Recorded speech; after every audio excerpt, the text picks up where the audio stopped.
বাংলাদেশের স্বাধীনতার ইতিহাসের কিছুটা অংশ হলো আমার পরিবারের মধ্যে বিরাজমান।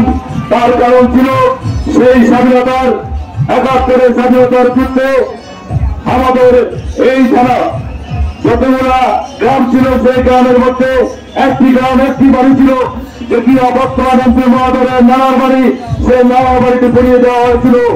সেই আওয়ামী লীগের নেতৃত্বে বাংলাদেশ স্বাধীন হয়েছিল।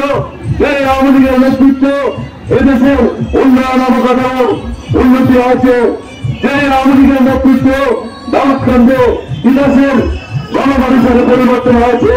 আজকে আমাদের দাউদকান্দের এমপি একজন আওয়ামী লীগের এমপি, আপনারা নিশ্চয়ই অবগত আছেন।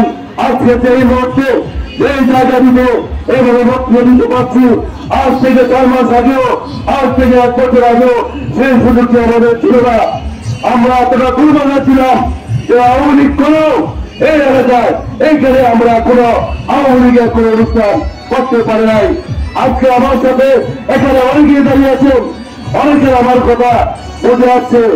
আমরা যেহেতু আমাদের মাননীয় মন্ত্রী মহোদয় উনি বলেছেন আমরা ভবিষ্যতে কোনো সংঘাত চাই না, আমরা শান্তির লক্ষ্যে, উন্নয়নের লক্ষ্যে, ইস্পাত বিকাশের লক্ষ্যে, জনতা ইঞ্জিনিয়ার আপনার পুনর্বার আপনার শক্তিশালী করার লক্ষ্যে, আওয়ামী লীগকে শক্তিশালী করার লক্ষ্যে একসাথে ঐক্যবদ্ধ হয়ে কাজ করবো। এই প্রত্যাশা ব্যক্ত রেখে আজকের মধ্যে জয় বাংলা, জয় বঙ্গবন্ধু।